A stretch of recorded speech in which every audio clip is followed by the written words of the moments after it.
Donc, je vous propose le corriger d'exercice sur la seconde loi de Newton pour comprendre un peu le fonctionnement de cette loi. Et donc, pour chaque situation, il va falloir se placer dans un référentiel qu'on supposera galiléen. Première situation, on a deux vecteurs vitesse et le but c'est de représenter l'allure de la résultante des forces. Donc pour cela, on va définir le vecteur variation de vitesse. Dans ce cas-là, on va dire que delta V1 c'est V2 moins V1. On a V2 ici, V1 moins V1. On fait la construction de V2 moins V1. On a le vecteur delta V ici. Que dit la seconde loi de Newton? Elle dit que la résultante des forces c'est égal à la masse fois le vecteur variation de vitesse divisé par la durée de cette variation. Et donc nécessairement, la résultante des forces est collinéaire de même sens que le vecteur variation de vitesse, ce qui nous amène une résultante des forces horizontale et vers la droite. On remarque que la résultante des forces et le vecteur vitesse sont collinéaires, ce qui veut dire que le mobile accélère. La résultante des forces fait accélérer le mobile. Donc cette fois-ci, on a la résultante des forces qui est tracée, on a un vecteur vitesse, et le but c'est de représenter l'allure de V2. On va appliquer la seconde loi de Newton qui nous dit que la résultante des forces, c'est la masse fois le vecteur variation de vitesse sur la durée de la variation. On a donc le fait que le vecteur variation de vitesse et la résultante des forces sont collinéaires et de même sens, ce qui m'amène à dire que delta V est horizontal et vers la gauche. On sait que delta V1, on peut le définir par V2 moins V1, ce qui veut dire que V2, ce sera le vecteur vitesse au point 1, plus le vecteur variation de vitesse. On a le vecteur V1, on le reporte au point M2, on y met au bout le vecteur variation de vitesse, et voici le vecteur V2. Qu'est-ce qu'on constate? On constate que V2 est plus court que V1. Pourquoi? Tout simplement parce que la résultante des forces et le vecteur vitesse sont collinéaires, mais de sens opposé. Donc la résultante des forces va faire ralentir le mobile. Cette fois-ci, nouvelle représentation de résultante des forces. Donc, on va à nouveau définir le vecteur variation de vitesse comme la différence entre le vecteur vitesse 2 et le vecteur vitesse 1. Hop, voici nos vecteurs, donc le vecteur moins V1. Donc, au point M1, on trace ce vecteur delta V1. Hop, donc V2 moins V1. On se rend compte qu'on a un vecteur variation de vitesse qui est nul. Donc, nécessairement, d'après la seconde loi de Newton, la résultante des forces est aussi nulle. Et si la résultante des forces est nulle, on a forcément un vecteur vitesse qui est constant, donc un mouvement rectiligne et uniforme. Cette fois-ci, on vous demande de représenter V2 à la bonne échelle, c'est-à-dire qu'il faut la bonne longueur pour le vecteur vitesse V2. Donc on repart sur la seconde loi de Newton, qui nous permet de dire que la résultante des forces et le vecteur variation de vitesse sont collinéaires et de même sens, et qui nous permet d'exprimer le vecteur variation de vitesse comme la résultante des forces, fois la durée de la variation, donc c'est un intervalle de temps, d'accord, divisé par la masse. On mesure la résultante des forces, on trouve qu'elle fait 1 cm, ce qui correspond avec notre échelle des forces à 0,10 Newton. Ça nous permet de calculer la valeur de la variation de vitesse qui vaut donc 0,10 fois 0,20 sur 50 grammes qu'on met en kilogrammes, donc 0,40 mètres par seconde, qu'on représente par un vecteur de longueur 0,4 cm. Voilà mon delta V1, donc collinéaire et de même sens à la résultante des forces. Ce qui m'amène à écrire que le vecteur variation de vitesse au point 1, c'est V2 moins V1. Donc V2, ce sera le vecteur vitesse 1 plus le vecteur variation de vitesse. Hop, je déplace le vecteur vitesse V1. Je mets le vecteur variation de vitesse au bout du vecteur V1. J'ai le vecteur V2. Je mesure sa norme ici avec la règle.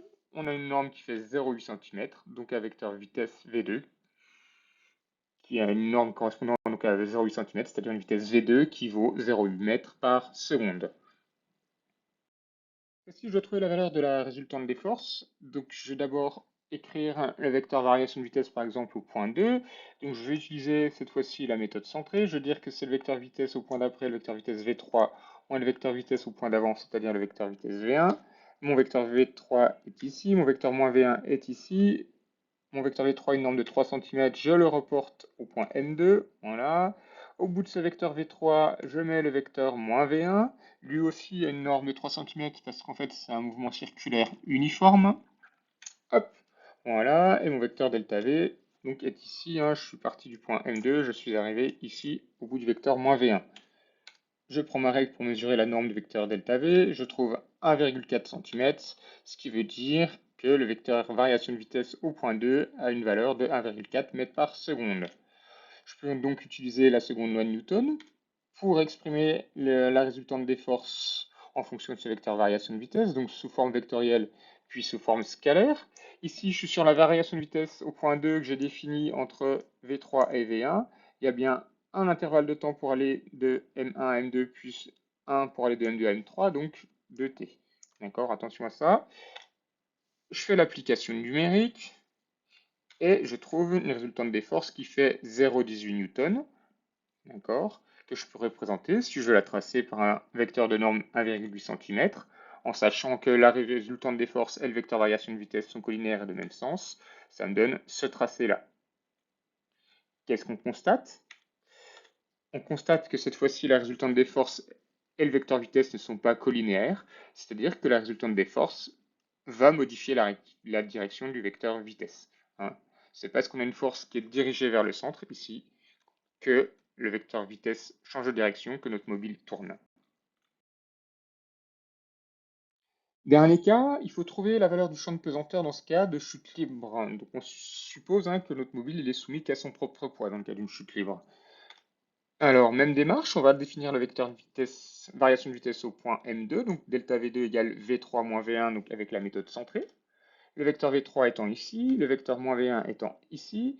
Je reporte le vecteur V3 au point M2, donc avec une norme de 4,7 cm. Hop. Le vecteur moins V1 a une norme de 4,5 cm, je le reporte au bout du vecteur V3, comme ceci. Ce qui m'amène à avoir mon vecteur variation de vitesse qui part de M2 et qui arrive ici. Bonne nouvelle, je suis bien dans le cas d'une chute libre puisque j'ai bien une variation de vitesse qui se fait verticalement et vers le bas. Okay. Donc une accélération verticale et vers le bas, vous direz en terminale. Je mesure la norme de ce vecteur variation de vitesse, je trouve 1,5 cm, ce qui correspond à une valeur de la variation de vitesse de 1,5 m par seconde. On applique la seconde loi de Newton pour dire que la résultante des forces est la masse fois le vecteur variation de vitesse sur la durée de la variation. Cette résultante des forces étant le poids puisque je suis dans le cas d'une chute libre. Le poids, c'est la masse fois le champ gravitationnel. On remarque ici qu'on peut simplifier la masse. Okay, comme toute chute libre, la chute d'un corps en chute libre ne dépend pas de sa masse.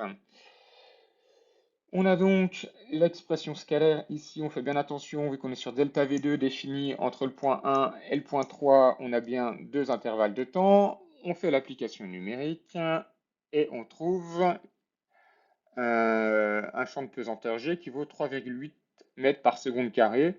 On peut donc supposer que c'est une simulation d'un mouvement sur Mars, puisque la valeur du champ de pesanteur sur Mars, c'est 3,7 mètres par seconde carré. Et à nouveau, on constate que la résultante des forces, même si je ne l'ai pas tracée, elle sera bien verticale et vers le bas. Elle n'est pas collinaire au vecteur vitesse, d'accord? Ça veut dire que cette résultante des forces va aussi modifier la direction du vecteur vitesse, en plus dans ce cas de modifier la valeur de la vitesse.